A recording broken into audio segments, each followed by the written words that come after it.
တို့ဗုဒ္ဓဘာသာတွေမှာနော်တဖြည်းဖြည်းနဲ့ဆုတ်ယုတ်လာလိုက်ကြတာသာသနာဟာတဖြည်းဖြည်းပျက်စီးလာခဲ့တော့ဗုဒ္ဓဘာသာဘာမှန်းကိုမသိတော့အဲ့တော့ဦးဇင်းတို့မှာဩဃာသကစရှင်းခဲ့ရတယ်ဩဃာသဆိုတာဘာလဲမသိဘူးကြော့နေကြတယ်အဲ့ဒါပြောခဲ့ပြီရှေ့နှစ်တည်းကပြောခဲ့ပြီဩဃာသဆိုတာ excuse me ကြော့ခွင့်ပြုပါမိမိတဲ့ဂုံအရှိန်ဝါကြီးမားသူဂုဏဝုဒ္ဓိဝရဝုဒ္ဓိပုဂ္ဂိုလ်များကိုကြော့မှတောင်းမှတောင်းပန်ပြီးမှကြော့ခွင့်ပြုပါလို့တောင်းပန်ပြီးမှကြော့တာဩဃာသဆိုတာခွင့်တောင်းတာနော်မှန်ပါဗျာအဲ့ဒီကနေဗုဒ္ဓဘုရားဆိုတာဘာလဲတဆင်ချင်းလာခဲ့တာတစ်နှစ်တစ်မျိုးပေါ့အဲ့တော့ဘုရားဆိုတာဘာလဲမေးရင်သစ္စာ၄ပါးမြတ်တရားကိုဆေယမကုတရားမူဉာဏ်တော်မြတ်ဖြင့်ကိုယ်တော်တိုင်သိပြီးတော့အများတတ္တဝဝေနေရတွေကိုသစ္စာရေးအေးအမြိုက်စီတိုက်ကြွေးတတ်တာကိုဘာခေါ်လဲဘုရားတို့ချင်းပြောရင်အဆုံးမပေးတတ်တာဘုရားဘာလဲလဲအဆုံးမပေးတတ်တာဘုရားပါဗျာရှင်းတယ်နော်မှန်ပါဗျာအဲ့တော့ဗုဒ္ဓဘာသာဆိုတာဘာခေါ်လဲဆိုရင်ဘုရားရဲ့အဆုံးမဗုဒ္ဓဘာသာဆိုတာဘုရားရဲ့အဆုံးမပါဗျာဒါဖြင့်ဗုဒ္ဓဘာသာဝင်ဆိုရင်ဘုရားရဲ့အဆုံးမကိုခံဘုရားရဲ့အဆုံးမကိုလိုက်နာကျင့်သုံးသူဖြစ်ရမယ်ဘုရားအဆုံးမလိုက်နာကျင့်သုံးနေမှဘာဘာသာလဲဘုရားဘာသာဝင်ပါဗျာအဲ့တော့မတ်ပုံတင်ထဲမှာလက်မှတ်ထိုးထားယုံအိမ်တော်စုဇရာထဲမှာစရင်သွင်းထားယုံနဲ့ဗုဒ္ဓဘာသာဖြစ်ပြီလားဖြစ်ပါဗျာဘုရားကျောင်းကံသွားပြီးတော့လက်အုပ်ချီမိုးရှ िख ိုးတတ်ယုံနဲ့ကောဗုဒ္ဓဘာသာဖြစ်သလားဖြစ်ပါဗျာဘယ်သူအဆုံးမနဲ့နေရမှာဘုရားအဆုံးမနဲ့နေရပါမယ်ဗျာဘုရားအဆုံးမနဲ့မနေရင်ကရုံတုံသင်္ကန်းဝတ်ထားလဲဗုဒ္ဓဘာသာမဟုတ်ဘူးရှင်းလားရှင်းပါဗျာဘုရားအဆုံးမတိုင်းမနေရင်အခုကရုံတွေတုံးပြီးတော့သီလရှင်ဝတ်စောဝတ်ထားလဲဗုဒ္ဓဘာသာမဟုတ်ပါဘူးကဲကရုံတုံသင်္ကန်းဝတ်ထားတော့ဗုဒ္ဓဘာသာမဟုတ်ဘူးဆိုမှတော့ဒီလူတွေပြောစရာအကြောင်းရှိတော့ရှင်းလားရှင်းပါဗျာဘုရားသားတော်သမီးတော်အဖြစ်ခံယူထားရဲ့ဗုဒ္ဓဘာသာဆိုတာဘုရားကြီးသားတော်သမီးတော်အဖြစ်ခံယူတာပဲအဲ့တော့ဘုရားကြီးသမီးတော်သားတော်အဖြစ်ခံယူထားရဲ့ဘယ်သူအဆုံးမတိုင်းနေရမှာဘုရားအဆုံးမတိုင်းနေရပါမယ်ဗျာအဆုံးမနဲ့မလျော်ကန်တဲ့အလုပ်လုပ်နေရင်ဒါဘုရားသားတော်သမီးတော်ဟုတ်ပါဘူးဗျာအလုံးမပါဘုရားရှင်ကြီးအဆုံးမသာသနာတော်ထဲမှာလဲသာသနာတော်ကြီးအတွတ်ရှည်ဖို့တည်တံ့ဖို့ပြန့်ပွားဖို့ဘုရားကြီးအဆုံးအမထဲမှာလုပ်ငန်းစဉ်နှစ်ရပ်ပဲရှိဂန္ဓဒုရနဲ့ဝိပဿနာဒုရဘယ်နှပြလဲမပြပါဗျာဒုရဆိုတာအကျင့်ဒုရဆိုတာအကျင့်ပါဗျာသာသနာတော်တည်တံ့ဖို့ပြန့်ပွားဖို့ခိုင်မာဖို့ဟုတ်ပြီနော်မှန်ပါဗျာဒီနေ့ဗုဒ္ဓသာသနာတော်ကြီးသည်အပြင်ယံကောအတွင်းယံမှာကျုံနေရတယ်အပြင်ကလည်းလိုက်လံဖြည့်ဆည်းခြင်းကိုခံနေရတယ်ပြင်ပသာသနာများဤထိုးနဲ့ဖြည့်ဆည်းခြင်းတို့ဗုဒ္ဓဘာသာကတော့ဘယ်ဘာသာကိုမှသွားရောက်ထိုးနဲ့ဖြည့်ဆည်းခြင်းမရှိပါဘူးဘယ်သူကမှလည်းမဲမဆွဲပါဘူးတတ္တဝါအားလုံးအတွက်မှန်တဲ့တရားကိုမှန်တဲ့အတိုင်းပြောပြတယ်ယုံကြည်သူလိုက်နာပါမယုံကြည်သူကမ္မတကာပဲရှင်းလားရှင်းပါဗျာဘယ်သူကမှဒုဘာသာပါလာအောင်ဇွတ်ဆွဲယူတာမရှိဘူးရှင်းတယ်နော်သို့တော့ပြင်ပဤထိုးတဲ့ချက်ကိုလည်းခံရရတယ်အတွင်းယံကိုလည်းခံရသာသနာဝင်အချင်းချင်းဖြည့်ဆည်းနေတာတွေရှိပါရဲ့ဗျာဟုတ်ပြီနော်သင်္ကန်းပတ်ထားပြီးဗုဒ္ဓအရေးတော်ခြုံထားပြီးဗုဒ္ဓဆုံးမနဲ့မလျော်ညီတဲ့အလုပ်တွေလုပ်ပြီးသာသနာဖြည့်ဆည်းနေတာတွေရှိပါရဲ့ဗျာများစွာကြုံနေရအဲ့တော့သာသနာဟာဒီချင်းက very dangerous point သိအန္တရာယ်ကြီးတဲ့အနေအထားကိုရောက်နေပြီဒီအချိန်မှာမှသူတော်ကောင်းတို့ဦးဇင်းတို့ဟာသာသနာကိုမြတ်နိုးတဲ့စိတ်အမျိုးကိုမြတ်နိုးတဲ့စိတ်နဲ့မထိမ့်သိမ့်ကြဘူးဆိုရင်ဒီနေ့သာသနာကွယ်တော့မယ်လို့မှတ်ပါရှင်းသလားလောလောဆယ်သာသနာဘာဖြစ်နေသလဲလို့မေးရင်ပြည့်နေတယ်မကွယ်သေးဘူးကွယ်တရားပွဲကိုလုံးမဖြစ်တော့ဘူးဗျနော်အခြေအနေမှန်ကိုနားလည်ဖို့လိုတယ်ဘာဖြစ်နေလဲပြည့်နေပြီရှင်းတယ်နော် ဖယားသားတော်သမီးတော်ခံယူထားကြတဲ့တို့တန်ဃာတော်ရှင်သူများများတဲ့ကလည်းဖယားဆုံးမလိုက်နာသူနဲ့မလိုက်နာသူဘယ်တင်းကများနေလဲလိုက်နာသူကများနေပါဗျာစိတ်ရှက်ဖို့ကောင်းရှင်းနော်တရားဓမ္မတွေမှာလူလေသေးမရှိအောင်ဆုံးကွန်ကြောင်းအကုန်ပြည့်စုံအောင်ဖြည့်ဆည်းပေးထားပါရဲ့နဲ့ဘာလို့ချဲဖုံကြီးဓာတ်ဖုံကြီးနတ်ဖုံကြီးလုံနေကြတို့စဉ်းစားလို့မရရှင်းနော်ရှင်းပါဗျာသူများလူတာစားထားပြီးရင်သူများပေါ်တာဝန်ကြည်ရမယ်ရှင်းဆောင်လမ်းပြဖြစ်ရမယ်လောဘဒေါသမောဟနည်းအောင်ကိုယ်တိုင်ကလည်းလမ်းကြုံကိုယ်တိုင်လည်းကျင့်သုံးဓမ္မဆရာကောင်းဖြစ်သူများဆုံးမစားလိုက်သလားဆိုတာကိုယ်တော်တွေသုံးသပ်ဖို့အချိန်တန်ပြီရှင်းလားရှင်းပါဗျာဒီနေ့တော့တို့သာသနာတော်ကိုတို့မင်္ဂလာတို့ဒီနေ့သာသနာဝန်မထမ်းနိုင်ရင်ဒီနေ့လူထွက်မယ်ဘယ်လိုဆုံးမမစားဘူးရှင်းလားရှင်းပါဗျာသဘောပေါက်သလားအဲ့တော့ပြောမယ်အတွင်းရန်လဲဖြည့်ဆည်းနေတယ်အပြင်ရန်လဲဖြည့်ဆည်းနေပါဗျာအတွင်းရန်ကလည်းလိုက်စားလာလိုက်တာတတိနဲ့ဗုဒ္ဓဘာသာတွေဘယ်လောက်ဆိုးဝါးနေလဲအခုမေးပြနော်ဘုရားတို့ဘုရားကြော့ဘူးလားဟုတ်ပါဗျာဟုတ်ပြီဘုရားကိုဘာကြောင့်ကြော့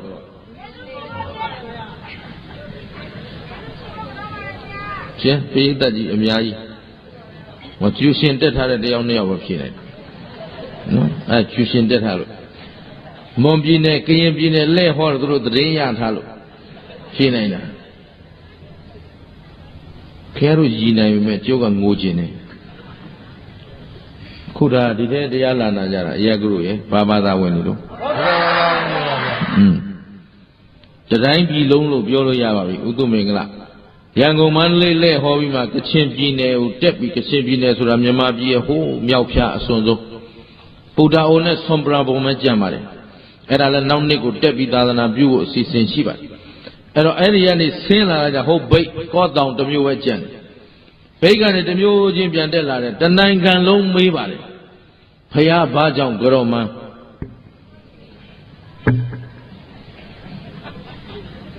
အဲ့တော့ဦးဇင်းတို့ကိုလည်းအမတန်ဝမ်းနည်းသွားပါတယ်ငါတို့သူတို့လူတဲ့ဆုံးကိုစားသူတို့ပေးထားတဲ့အဝတ်ကိုဝတ်သူတို့ဆောက်ထားတဲ့ကျောင်းပေါ်မှာနေပြီးတော့သူတို့အပေါ်မှာဘာမှတာဝန်မချေပါလားလို့ကိုခံယူပြီးတော့ဆွန်းစားဖို့တောင်ရှက်တယ်ဗျာရှင်းလားရှင်းပါဗျာသာသနာငါတို့သာသနာဝန်ဆောင်နေဒီလောက်ညံ့သလားဟိုမှာသူတို့ဆုံးကိုစားပြီးသူတို့ဖျားဘာကြောင့်ကြောမှမသိတော့ဘူးရှင်းလားရှင်းပါဗျာဒီနေ့သာသနာတာဝန်ခံသာသနာဝန်ဆောင်ပုဂ္ဂိုလ်များလည်းလျှောက်ထားခြင်းပါလေဆွန်းစားကြဖို့သင့်သေးရဲ့လားလို့ဟင်ဗုဒ္ဓဘာသာဝင်တွေဖျားဘာကြောင့်ကြောတယ်လဲမဖြေနိုင်ဘူးဗျာတတိုင်းကလုံးမိတာမဖြေနိုင်ဘူးခုနဖြေတယ်ဆိုတာလဲ तू ကြိုသိထားလို့မဟုတ်ဘူးကျုပ်သိတယ်ယုံတယ်ကျူရှင်တက်တာဒီပိဋကကြီးနဲ့ဒီလောက်ကလေးဖြေတာကျင်တဲ့ဆရာကိုမရှိဘူး तू က तू သိလို့ဖြေအောင် तू က तू သိလို့ဖြေလဲသာဓုခေါ်တယ်နော်ဒါနှိမ့်ချတာမဟုတ်ဘူးအခြေအနေမှန်ကိုသုံးသပ်နိုင်မှုပြောတာဦးဇင်းတို့တရားဟောတဲ့နေရာမှာပုဂ္ဂလဒိဋ္ဌာနဲ့ဘသူကိုမှတိုက်ခိုက်ခြင်းမရှိဘူးရှင်းလားပရိယတ္တိသာသနာကိုပြောရင်လည်းပရိယတ္တိသာသနာတော်ဆိုတာပရိယပရိပပရိဝေဒဆိုသာသနာရဲ့လုပ်ငန်း၃ရပ်အဲ့ဒီလုပ်ငန်း၃ရပ်ကြီးကိုတိုးတက်စေခြင်းမြင့်မားစေခြင်းအဆင့်မြင့်စေခြင်းလို့ပြောတာပရိယတ္တိကိုတိုက်ခိုက်တာမဟုတ်ဘူးသာသနာတော်မှာပရိယတ္တိမရှိရင်သာသနာကွယ်ပြီအဲ့တော့ငါတို့မျက်နှိုးတယ်တန်မိုးထားလုံးလို့ပြောတာပြောပြီးဆိုကြတဲ့ကမျက်နှိုးလို့ပြောနေတာအရင်မလို့ရင်ထဲပြောစရာကိုမလိုဘူးရှင်းလားအဲ့ဒါသာသနာ့နွယ်ဝင်ချင်းချင်းကိုခံယူချက်ချင်းမတူဒီကိုတော့ပြောနေတယ်ဆိုအော်ဟုတ်တယ်ဒုဘက်ကဘာချွေရင်းနေတယ်ဘယ်လိုညှိနှိုင်းပြီးလုပ်ကြမယ်ဒီလိုမလားဒင်းကဘာမို့လို့ဘာလို့ဆိုလာခဲ့ကောချအောင်ရှိတာပဲရှင်းလားသဘောပါလားဒီမှာသာသနာတဲတဲပဲကြံတော့တယ်ဗုဒ္ဓဘာသာတွေလိုက်မေးကြည့်လိုက်ဘယ်တော့ရှက်เสียကောင်းနေလဲလူမျိုးကြားတွေရဲ့အလယ်မှာဘာသာကြားတွေရဲ့အလယ်မှာဖျားဘာကြောင့်ကြောက်မှမသိတော့ရှင်းနော်အဲ့ဒါစိတ်ဦးဇင်းတို့ယင်ထဲမှာသာသနာတော်အတွက်စိတ်ဆိုးရိမ်ပါလေအမတန်လဲကြောက်เสียကောင်းနေပါပြီမိဘဘိုးဘွားအထိမေးခဲ့ဘူးပါဖျားဘာလို့ကြောက်လဲကောင်းလေးတော်တော်ရှိတယ်ဖျားမို့လို့ကြောက်တာပေါ့ အဲ့ဒါဆိုခရစ်ယာန်ကလည်းသူတို့ဖျားလို့ပြောတာပဲမွတ်စလင်ကလည်းသူတို့ဖျားလို့ပြောတာပဲမြမာကြီးကလည်းသူတို့ဖျားလို့ပြောတာပဲအဲ့တော့ကျုပ်ကဖျားတိုင်းအကုန်လိုက်ကြောရမလားမေးလိုက်တယ်ရှင်းလား မှန်ပါဗျာ သဘောပေါက်သလားအေးအဲ့တော့ဖျားဘာကြောင့်ကြောလဲဆိုတာလေးတော့ဗျာမှတ်ထားကြပါဦးနော်နောက်ကိုသားသမီးမြေးမြစ်ကမေးလဲပြောနိုင်အောင်ကိုတငယ်ချင်းမိတ်ဆွေကမေးလဲပြောနိုင်အောင်ဟုတ်ပြီနော်အဲ့တော့တို့မှာကျေးဇူးရှင်အနန္တောအနန္တဘယ်နှပါးရှိလဲ မှန်ပါပါဗျာ အနန္တောအနန္တ၅ပါးဟာတို့ရဲ့ပါလေတဲ့ ကျေးဇူးရှင်တွေပါ ကျေးဇူးရှင်တွေမှတ်ထားအနန္တောအနန္တဘယ်၍ဘယ်မြဘယ်လောက်ကျေးဇူးရှိတယ်လို့ရည်မှတ်လို့ရေတွက်လို့မရအောင်ကျေးဇူးများတဲ့ကျေးဇူးရှင်၅ယောက်ဘယ်သူတွေလဲ ဘုရားတရားသံဃာဒီပါဘုရား ဘယ်တော့မိဘမကြောက်ဘူးလား ပြောပါရဗျာ ဘာမို့လို့ကြောက်လား ကျေးဇူးရှိလို့ပါဗျာ ဒါဖြင့်ဘုရားဘာလို့ကြောက်တာ ကျေးဇူးရှိလို့ပါဗျာ ပြောမလားစောစောက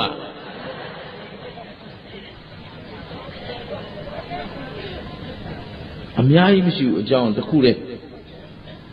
ဘုရားကြောရတဲ့အကြောင်းရင်းကတစ်ခုတည်းရှိတယ်ရှင်းလားဒါဘာမှတန်တရားရှိเสียမလို့ဘူးဘယ်သူကမေးမေးတရင်လုံးမေးဖြေနိုင်ရမှာဒါတော့ဘုရားကြောဘူးလားဆိုတော့ခတ်တိနဲ့ကြောဘူးတဲ့ဘာကြောင့်ကြောမှမသိပဲနဲ့ဘုရားကြောတာကိုမဟုတ်ဘူးရှင်းလားဒီကျော်ဘုရားကြောအာကြောဘူးလားအစုံကြောဘူးလားကျွန်တော်ကြိုက်ထီရိုးလည်းရောက်တယ်ရွှေတကုံလည်းရောက်တယ်ဟမ်မဟာမြတ်မှုလည်းရောက်တယ်အဲ့ဒါဘုရားကြောတာမဟုတ်ဖယလဲထွက်တာနော်ဘုရားကငါတို့ရဲ့ပါလေ ကျေးဇူးရှင်ပါဗျာ တရားရော ကျေးဇူးရှင်ပါဗျာ တရားကျေးဇူးတကယ်ရှိလား ရှိပါဗျာ တကယ်ရှိလားတေချာလုံးတော့တန်ခါရော ရှိပါတယ်ဗျာ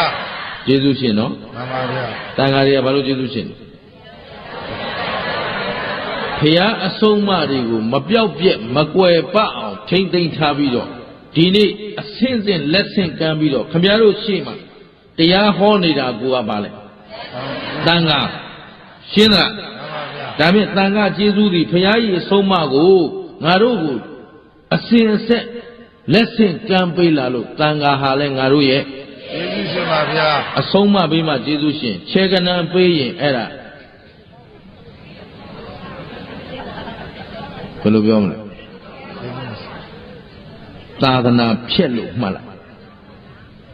ခြေကနံပေးတဲ့လူကသာသနာဖြစ်ရှင်းလား မှန်ပါဗျာ ဗုဒ္ဓဘာသာဝင်တွေအကုန်ပျက်စီးကုန်တန်ခါဆိုတာသာသနာရဲ့ရှေ့ဆောင်လူမျိုးဤရှေ့ဆောင်လောကဤရှေ့ဆောင်ဘုရားရှင်သည်လောကဝိတုလောက၃ပါးဤဆရာသမားသူ့ရဲ့တပည့်တန်ခါဟာလောကရဲ့ရှေ့ဆောင်ပဲဖြစ်ရရှင်းသလား မှန်ပါဗျာ လောကရှေ့ဆောင်ဆိုရင်မဟုတ်မမှန်တာလမ်းပြလာမှာလားအဟုတ်အမှန်လမ်းပြရမှာ ဟောမှန်လမ်းပြပါမယ်ဗျာ မာထာခင်ဗျားတို့ဆရာပေါင်းမှာဆိုလို့ပြောတာရှင်းသလားပြီးတော့မြန်မာလူမျိုးဆိုတာလည်းဟောဒီမြန်မာဆိုရင်ကရင်ရှေ့ဆုံးကပဲနော်သူကအခရာစင်းနဲ့ဆင်းလိုက်ရင်ကရင်ကရှေ့ရသူကရှေ့ဆုံးကလွဲတာသူပဲကရင်ပြည်နယ်လာပြီးကရင်လွဲတယ်ပြောတော့တိတ်အဆင်မပြေနဲ့ပြန်ကစုံပေါက်ပြေးရမယ်ဖြစ်နေနော်ပြေးရပါစေပြဿနာမရှိဘူးနော်ဘယ်သူမှမကြောက်လို့ဓမ္မဂရိကလုံးနေတယ်အဲ့တော့ကရင်ချင်းဟမ်ကရင်ကချင်ချင်းမွန်ရခိုင်ရှမ်းအကုန်လုံးဟာဒါပမာဟုတ်ပြီနော်အားလုံးကမွန်ခမာဆိုတဲ့မျိုးနယ်စုကနေဟိုအိန္ဒိယမြေဝမ်းကနေဆင်းသက်လာကြတာအကုန်လုံးတစ်မျိုးနယ်တဲ့အတူတူပဲနေရာကွဲသွားလို့စကားကွဲသွားတယ်ရှင်းတယ်နော်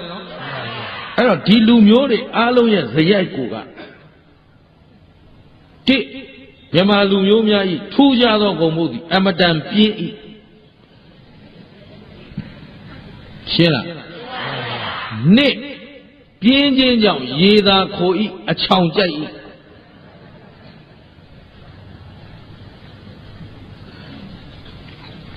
ရှင်းလား မှန်ပါဗျာ မရှင်းလည်းမတတ်နိုင်အမှန်တိုင်းပြောတာပဲရှင်းလားလေ့လာပြီးမြန်မာတနိုင်ငံလုံးကို thesis လုပ်ပြီးနော်နောက်ကျမ်းပြုပြီးတင်ရမယ်တော့ကျမ်းပြုပြီးတင်လိုက်ရင်ခုချိန်တင်လိုက်ရင် PhD ဘွဲ့ပေးနေမှာဆိုလို့မလိုချင်လို့ရှင်းလားအကုန်စစ်ဆေးပြီးလေ့လာပြီးသုံးသပ်ပြီးမြန်မာလူမျိုးစီသိပ်ပြင်းဤ ပြင်းတဲ့နောက်ကအချောင်ကြိုက်ဤဟုတ်ပြီနော်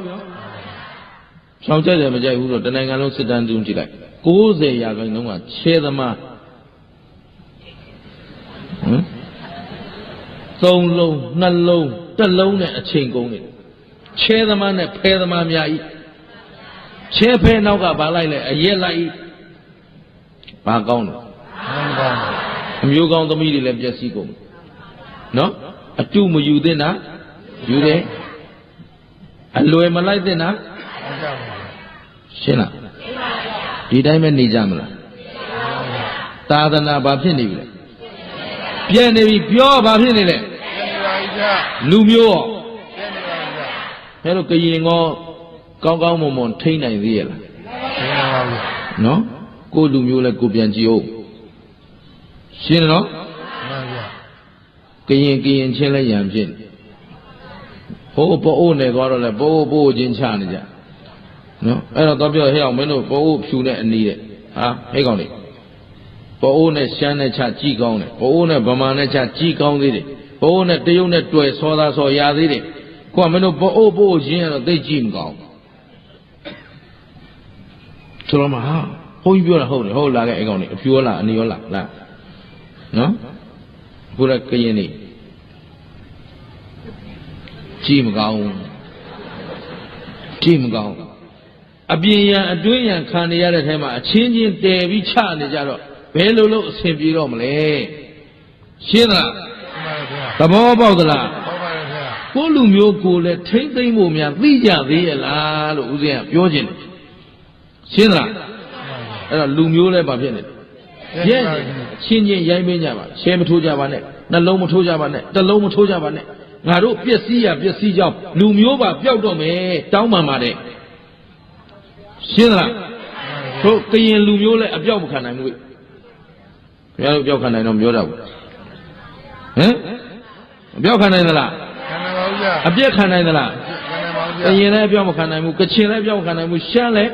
အပြောက်မခံနိုင်ဘူးရှင်းလားဘု து ကိုဘု து ထိန်းရမယ်ဖို့ကိုညီညွတ်ကြဖို့လိုတယ်အပြင်ကလာတိုက်ခိုက်ရင်တော့ခင်ဗျားတို့ဟာဘသူကဆွဲဆောင်ထားတာဘယ်လိုသာသနာဖြတ်သွားတာအဲ့ဒါအသာထားအောင်ကိုချင်းချင်းနှောင်ချိန်ချတာလေးခဏရပ်ပါအောင်ရှင်းလားသာသနာမှာလည်းကြည့်လိုက်ဒီဓမ္မဂရိကတပါးနာမည်ကြည့်လိုက်ရင်ဟိုတပါးဆော်မယ်နော်အခုရှေ့ကနောင်တော်ကြီးနှစ်ပါးတော်သေးတယ်သူမင်္ဂလာမဆော်လို့ဟမ်နောင်တော်ကြီးတွေတွေ့တယ်ရှင်ဘုရားတို့ဆိုအမလေးနောက်ကတကယ်မဟာဓမိကဓမ္မဂရိကကြီးမလုပ်လိုက်ပါနဲ့ဗျာအဲ့လိုတော့လည်းမလုပ်ပါနဲ့အောင်နော်တပည့်တော်မဟာလည်းမဖြစ်သေးပါဘူးသို့တော့ညီညွတ်ကြတယ်ရှေ့နောက်အပြန်လန်ဟုတ်ပြီနော်အဲ့တော့ဒီလိုရှေ့ကနောင်တော်ကြီးတွေတွေးဖို့ဆိုတာလည်းမလွယ်ဘူးဘာလို့ဆိုတော့တွေးလိုက်ရင်ဆော်မယ်နဲ့တီးမယ်ကြီးတွေးရတာအဲ့တော့ဓမ္မဂရိကအချင်းချင်းကလည်းယံဖြစ်နေကြတာသာသနာပြည့်တယ်လို့မပြောနဲ့ရှေ့ဆောင်ဖြည့်ရွက်လုံနေတဲ့ဆရာတော်တွေကယံဖြစ်နေတော့ဒကာတွေလည်းဘယ်လန်းလိုက်လို့လိုက်ရမှမသိဘူးဒါတွေတာဝန်ရှိသူများတာဝန်ရှိရဆိုကိုပါပဲကျန်တဲ့လူမရှိပါဘူးသိတယ်လူရှိဟမ်တာဝန်သိသူမှာတာဝန်ရှိရှင်းလားမှန်ပါဗျာညီညွတ်စည်းလုံးဖို့မလိုဘူးလားမှန်ပါဗျာစည်းလုံးတဲ့နေရာလဲမဟုတ်မမှန်စည်းလုံးနေရမှာလားမှန်ကန်တဲ့လမ်းကညီညွတ်ရမှာလားမှန်ကန်တဲ့လမ်းညီညွတ်ရပါမယ်ဗျာအဲ့တော့ဘုရားဘာကြောင့်ကြော့လဲယေရှုရှိလို့ကြော့ပါဗျာအားလုံးဖြည့်ယေရှုရှိလို့ပါဗျာဘုရားကျေးဇူးတော်မှာရှိမရှိရှိပါရဲ့ဗျာမရှိလို့အဲဆုံးမရှိပါတကယ်ကိုမူကြိုမှမူကြိုနော်တနိုင်ငံလုံးအောလို့မဆုံးနော်ဒါဗုဒ္ဓဘာသာလို့အမိခံပြီးတော့မလို့ဗုဒ္ဓဘာသာဝင်တို့ရဲ့ရွှေနိုင်ငံမှာရွှေနိုင်ငံနဲ့ဒီနိုင်ငံပဲဖြစ်မယ်ဘာနိုင်ငံလို့တဖြည်းဖြည်းပွက်နေတာအခုဆောင်းတွင်းကြီးတောင်ပူလုံးလို့ရဟမ်ငရဲမီးတွေတော်တော်နီးလာပြီရှင်းသလားရောယူဝနဲ့တော်တော်ကတ်နေပြီတတိထားကျင်တတ်သလားဘုရားဘာကြောင့်ကြော့လဲမသိဘူးဘုရားကျေးဇူးရှိလားရှိပါလေဗျာဘာရှိတော့ခြေကနံပေးလို့လားဟုတ်ပါဗျာကဲတင်ရှင်မို့လို့လား ဘုရားခင်ဗျားတို့ကိုစီစဉ်ဥစ္စာတွေပေးလို့လား ဟုတ်ပါဘူးဗျာ ဒါဖြင့်ဘာလို့ဘာပေးတာ ဆုံးမပေးတာပါ အေးအဆုံးအမဘာပေးတာလဲ ဆုံးမပေးတာပါ ဘုရားလိမ္မာအောင်လဲဆုံးမတယ်လမ်းမှန်ကိုလည်းပြတယ်လိမ္မာအောင် ဆုံးမတယ် လမ်းမှန်ကို ရတယ် အဲ့တော့ဘုရားရှင်ကြီးကျေးဇူးငါတို့မှာရှိမရှိ ရှိပါတယ်ဗျာ ဘာတွေရှိလဲလိမ္မာအောင်ဆုံးမတယ်လမ်းမှန်ကိုပြတယ်ဒါမူကြိုတရားကလေးတွေဟောခဲ့တဲ့တရားရှင်းလားပြန်ပြောဘုရားကျေးဇူးငါတို့မှာဘာရှိလို့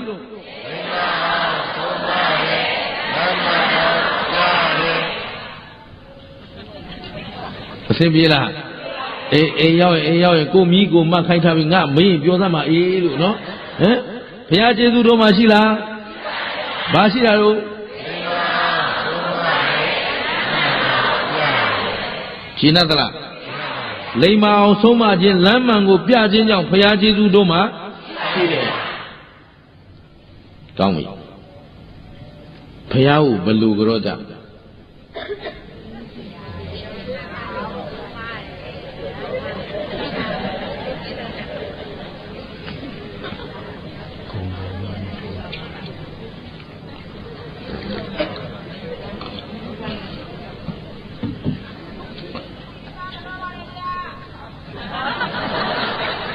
သူမနေနိုင်တော့အဲ့လိုစိတ်ကလေးတွေဝင်လာရင်ဥစဉ်သဘောကျမခံချင်တော့ငါတို့ပြောတာညံ့တာဟမ်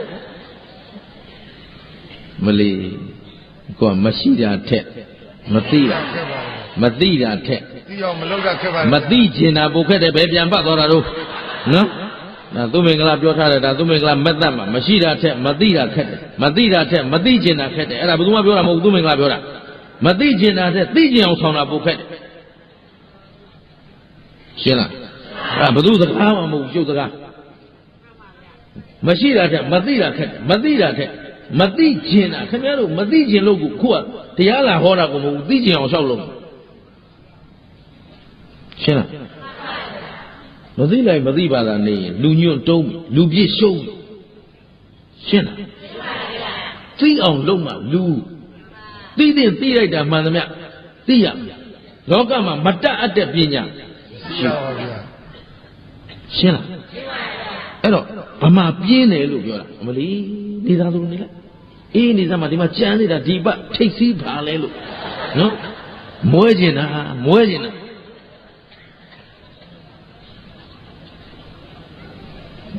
ဥစဉ်တငယ်ချင်းတယောက်ရှိတယ်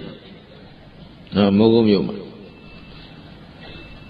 သူเจ้าကနေခြေကနန်းနေထိုင်ပေးနေကိုတော့ဘာလို့တော့ဆိုတတ္တဝါတွေကဲနေတာကဲတယ်မဟုတ်မွဲကုန်ပြီကိုတော့ဟုတ်ကဲခြင်းလားလို့ကဲခြင်းတယ်ကနန်းကအဟုတ်သိလားတပည့်တော်အပိုင်ပဲလေအပိုင်ပဲဆိုကိုတော့ဟာကိုတော့ထိုးလိုက်ပေါက်တဲ့ဟာလိုက်ဝေပေးလိုက်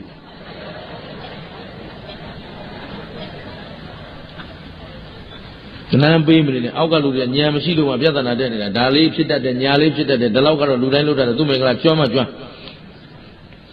ရှင်းနော်ကိုအောင်နာကပါကိုအောင်နေတယ်ပြောပြီးထွက်သွားတော့မှကိုအောင်ကနန်းမှထွက်တာတဲ့သုံးမလောက်နေထွက်ပြီးတော့မဟုတ်ကိုအောင်ကနန်းမထွက်ပြန်ဘူးတဲ့ဟမ်နေစားလို့တဲ့နေကြောဘာမှမဟုတ်ဘူးဘယ်သူမှမသိဘူးရှင်းလားလာခဲ့သူ့မင်္ဂလာအကုန်လုပ်ဘူးတဲ့ချဲတိုင်းလည်းဖွင့်ဘူးတဲ့ချဲလည်းရောင်းဘူးတဲ့အကုန်လုပ်ဘူးတဲ့ကြိုက်တာလာခဲ့သဘောပါလားမအားနဲ့ခင်ဗျားတို့ဟာဟမ်ချဲထိုးတဲ့လူချမ်းသာတယ်ချမ်းသာပါဘူးဗျာချဲတိုင်းဖွင့်တဲ့လူရောချမ်းသာပါဘယ်ရောက်သွားကော်မရှင်ကြိုင်ဖွင့်တဲ့လူလည်းမချမ်းသာဘူးသွားမေးကြည့်လိုက်အကျွေးတွေအများကြီးနဲ့ပြေးမလို့ကြမ်းနေတာတဲဝင်ပြေးပြီနော်ဘယ်တိုင်းပြေးလာစိန်ခေါ်တယ်ကြိုက်တဲ့တိုင်းလာခဲ့တပည့်တော်မှာပုံထလာပါကြိုက်တဲ့တိုင်းလာခဲ့ပါရှင်းလားသူ့မင်္ဂလာနောချီနေအောင်ကုန်သိချဲဖွင့်မဲ့နေ့ဆိုတိုင်ကအဝေးရောက်နေပြီကိုမျိုးထဲမှာမနေဘူးဖုံးဆက်ကြဘယ်နဲ့တော့ခြေနေကောင်းလားတဲတဲ့ဝင်လားရှက်ထိလားရှက်ထိဆိုပြန်ခဲ့မယ်တဲတဲ့ဝင်နဲ့ပြေးပြီ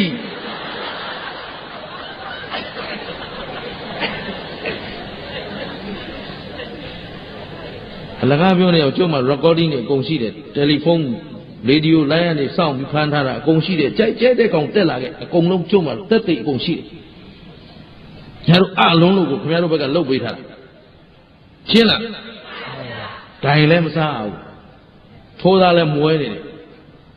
ဘယ်ခွေးစားပါလဲရှင်းလားသဘောပေါက်သလားဒိုင်မှလည်းမရှိဘူးထိုးသားလည်းမွဲနေတယ်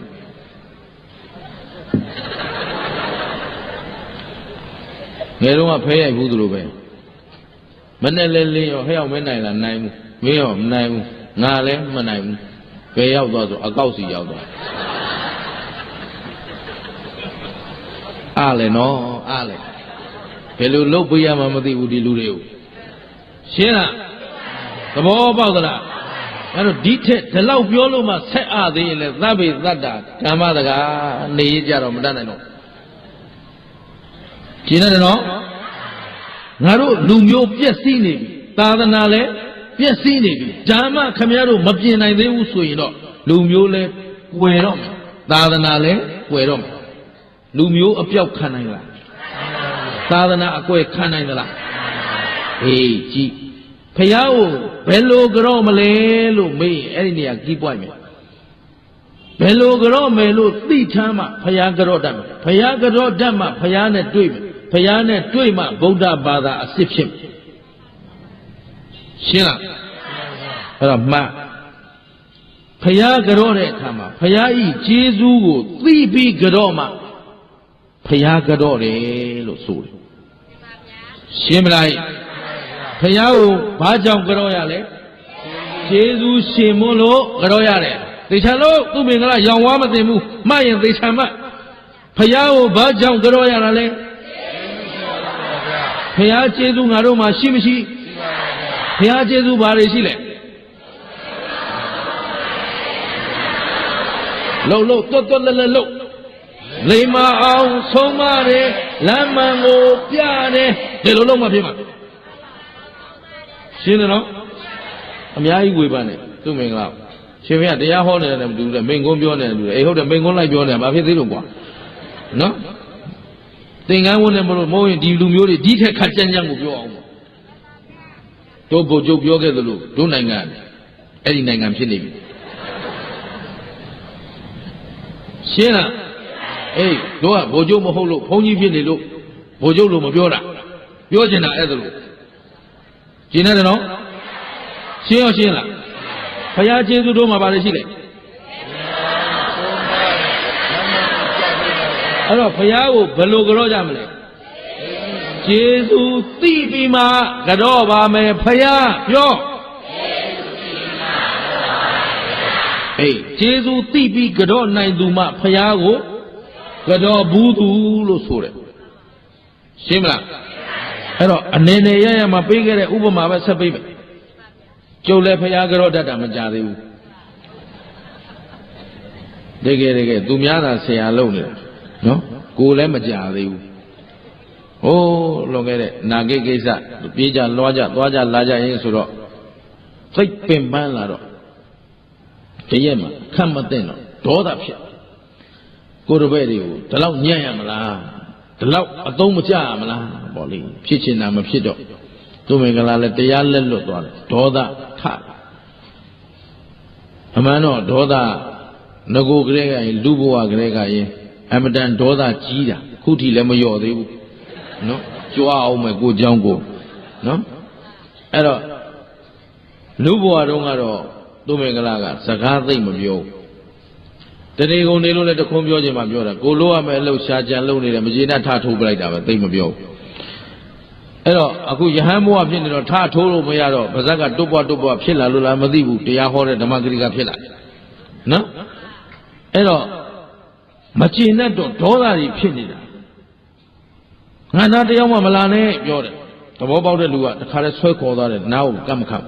ဘာလို့ဆိုအနာကတ်ရင်တခုတော့လုံးတော့နော်တခုခုလှုပ်လိုက်ရမှလဲကျေနပ်တာအဲ့လောက်သိုးတယ်သူမင်္ဂလာဒါကြွားနေတာမဟုတ်ဘူးကိုပြစ်ကိုအမြဲတမ်းပြောနေမှဒီဒေါသလေးများနည်းနည်းများသေဝတ်မလားလို့လူလေကောင်အချက်ကွဲအောင်ကိုယ့်ကိုခွဲနေတာရှင်းတယ်နော်ဒါကြွားစရာမဟုတ်ပဲဓမ္မဂရိကတရားဟောဆရာကမ္မထာနာစရိယာကြီးကဒေါသကြီးတယ်ဆိုကြွားစရာမဟုတ်ပဲနော်အဲ့တော့ရှက်ဆရာကြီးဒါပေမဲ့ကိုပေါင်ကိုလောင်ထောင်းတယ်လို့ပါပဲနာနာထောင်းပေးမှသိပါ ဒေါသကြီးနေလိုက်တာမလာနဲ့ဘူးမလာဘူးဂရင်မော်ကဲငါအိတ်လိုက်ဦးမယ်လေဆိုဂရင်မော်အိတ်တယ်ဂရင်ကြီးပါတုံးတယ်ဆဆတခုခုမလုပ်ရင်ကြီးကိုမကြည့်ဘူးအဲ့ဒါနဲ့ဆတုံးတယ်နောက်နှလုံးကအောင့်တက်လာဟိုက်သိတော့မယ်ဟာဒီတိုင်းဆိုပြီးသေလိုက်ရင်တော့သေချာပြီသူမင်္ဂလာဘသူတတ်ဘသူကတတ်သွားတယ်ဒေါသတတ်သွားရင်ဓမ္မခိကကြီးဖြည်းလို့ခင်ဗျားတို့ကြုတ်လဲကြရင်ဒါအသိမြန်တာအဲ့ဒါကြောင့်ဖြည်းလို့ပါရှင်းသလားဓမ္မဂရိကကြီးပဲဆိုပြီးချမ်းသာပေးမလားဒေါသနဲ့သေရင်ခင်အိုးသေကြတယ်ရှင်းလားအဲ့ဒါနဲ့ဟာဒေါသသေဆိုးပါလားအမ်တန်ပူလောင်ပါလားဒေါသဖြစ်နေတဲ့အချိန်မှာရှုံးသလားမြတ်သလားဘယ်သူရှုံးလဲကိုယ်ပဲရှုံးတာဟုတ်ပြီနော်ကိုယ်ပဲပူလောင်နေတယ်ကိုယ်ရုပ်ကြီးရတယ်ဆိုးတာအဲ့ချိန်မှန်တဲ့တောင်မကြည့်ရဘူးဘလူးလားအောင်မရရှင်းနော်ဘလေပလင်မော်ပြုံးလေးထီလို့သူ့ပဲတစ်ခါလေးပြောကြတယ်ရှင်ဖျားတဲ့ပြုံးလိုက်မှရှင်ဖျားမှမိတာဗလေအဲ့ဒါရမ်းပြုံးနေတာမဟုတ်ဘူးဒေါသလေးဖုံးကျင်လို့ပြုံးထားတာရှင်းသလားအဲ့ဒါနဲ့တတိယသွားတော့ဒါကြောင့်ဖျားကဒေါသအပြစ်ကိုပြောတာဟုတ်ဒေါသဆိုတာတဲဆိုးပါလားလို့မြင်သွားတော့မှဖျားကျေးဇူးကိုသွားမြင်ဒါကြောင့်ဖျားကဒေါသကင်းအောင်ဟောတာဟုတ်ဒေါသကင်းမှချမ်းသာမှာပါလားတတိယလိုက်တာနဲ့ရင်ထဲကအေးသွားခုနပြောင်းနဲ့ခုန်နေတဲ့နှလုံးကရက်ဟာโอเคအဲ့ဒါမှထပြီးတော့ဒေါသကင်းအောင်ဆုံးမတော်မူသောဘုရားရှင်ကိုရောမြတ်ကြီးအားရှိခိုးပါ၏ဒေါသအပြစ်ကိုပြတော်မူသောဘုရားရှင်ကိုရောမြတ်ကြီးအားရှိခိုးပါ၏ဒေါသကင်းတော်မူသောဘုရားရှင်ကိုရောမြတ်ကြီးအားရှိခိုးပါ၏အဲ့တော့မှကျေးဇူးသိပြီးကြောရတာအရသာရှိလိုက်တာလေအဲ့တော့မှငါခုမှဘုရားကြောတတ်တာအဲ့တော့ငါဗမာပြည်လူတွေရှောက်မေးဦးမယ်ဆိုမေးတာတပြည်လုံးဖြေတတ်တယ်သဘောပါသလားဘုရားကြီးကျေးဇူးကိုဘယ်သူကိုယ်တိုင်သိရကိုယ်တိုင်3000ခံစားကြည့်တော့မှဘုရားရှင်ရဲ့တရားတော်လေးနှလုံးသွင်းလိုက်တော့မှဒေါသတွေပြင်းငြိမ်းပြီးအေးသွားပြီဒါကြောင့်ဘုရားကဒေါသအပြစ်ကိုပြောတာဟုတ်ငါဒီလောက်ကလေးသိတဲ့လူတောင်ဒေါသအပြစ်ကိုသိတဲ့လူတောင်ဒီလောက်အေးရင်ဘုရားရှင်ကိုရောမြတ်ကြီးဆိုဒါဒေါသအကုန်တတ်ပြီးပြီဆိုတာတန်တရားဖြစ်เสียမလို့တော့အဲ့ကြမှာဒေါသကင်းတော်မူသောဘုရားရှင်ကိုရောမြတ်ကြီးအားရှိခိုးပါ၏မြင်သွားတာဘုရားကိုမြင်သွားတာကျင့်တတ်လားကျုပ်တောင်တစ်ကြိမ်နှစ်ကြိမ်ပဲကြောဘူးသေးတယ်ကဲခင်ဗျားတို့အဲ့လိုကျေးဇူးသိပြီးဘယ်နှခါကြောဘူးကြလဲသာဓုဘယ်အရွယ်ရှိပြီလဲမေးယုံပါ60ကျော်ရှင်းသလားသာဓုပါမေကြီးသာဓုပါအဲ့ဒါသိရေးကြည့်တာဘယ်သူအကြောင်းဘယ်သူသိရမလဲခုအားလုံးကိုယ့်အခြေအနေမှန်ကိုသိပလားသူများတွေလာဖြစ်တာဘယ်သူကဘယ်လိုသာသနာဖြစ်တာအသာထားအောင်ကိုယ့်ထဲကကိုယ်အရင်စီးလုံးညီညွတ်ပြီးတော့သာသနာနဲ့လျော်ကအောင်ကြိုးစားအောင်ကျုပ်ကလည်းပြောလို့ရတော့ပြောတာသူမင်္ဂလာကိုမုန်းတဲ့လူတော်တော်များနေပြီဘယ်ချိန်ထိုးချလိုက်မှမသိဘူးချတဲ့ချိန်ကြာသွားမှတတ်နိုင်တော့ဘူးပြောလို့ရတော့ပြောနေတာရှင်းလားဘယ်သူမုံဂရုမဆိုင်ဘူးလမ်းမှန်ကြနိုင်ဖို့အရေးကြီးတယ်ခင်ဗျားတို့ကြွေးထားတဲ့ထမင်းကိုစားထားတာသူမင်္ဂလာတို့ဘုန်းကြီးတွေတန်ဃာတွေဆိုတာဘယ်လောက်စီးစိမ်တွေတိုးနေလို့မှဂုံယူကြအကြောင်းရှိဘူးရှင်းလားဝိုင်းပစ္စည်းပါရှိ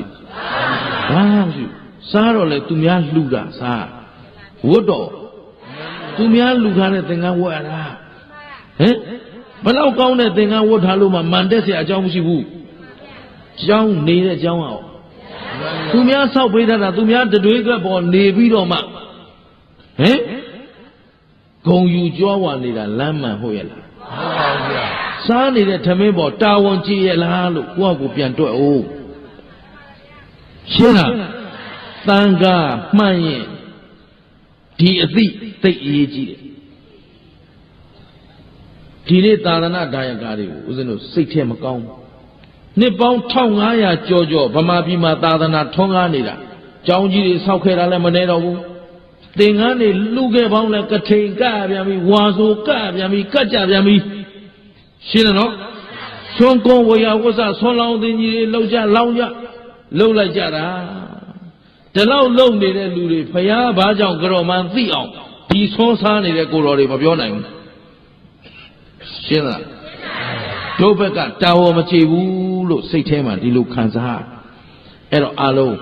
ခင်ဗျားတို့ဘက်ကလည်းသိအောင်ကြိုးစားပါဦးဇင်းတို့ကလည်းသိအောင်ပြောပေးဖို့ကဦးဇင်းတို့တာဝန်မှာနှစ်ဖက်လုံးကြိုးစားမှဆရာရောတကာရောကြိုးစားမှဆရာပါတကာပါပြင်မှဒီသာသနာအတွန်းရှိရှင်းသလားဘာမလဲဒါနဲ့ပတ်သက်ပြီးတော့ဦးဇင်းတို့အချိန်က15မိနစ်လောက်ကျန်တော့တယ်မြတ်စွာဘုရားရှင်ကိုယ်တော်မြတ်ကြီးကိုဘုရားကြောတာသိပြီနော်နောက်နေ့မှပြန်မေးမယ်အဲ့တော့ဘုရားရှင်ကိုယ်တော်မြတ်ကြီးရှိစဉ်ကဖြစ်ပျက်ခဲ့တဲ့အဖြစ်ပျက်ကလေးတစ်ခုနဲ့ခုချိန်ထိုးပြီးကြည့်အောင်ဦးဇင်းတို့ဝတ္ထုလေးနဲ့ပြောမယ်နော်အဲ့တော့ဘုရားရှင်ကိုယ်တော်မြတ်ကြီးလက်ထက်ကယဟန်တစ်ပါးရှိယဟန်တွေတော့အများကြီးရှိတာပေါ့ဒါပေမဲ့ဒီယဟန်တစ်ပါးရှိတယ်လို့ဘာလို့စာထဲကရေးလဲဆိုတော့ဒီယဟန်ကလျက်ပေါ်လော်လီတယ်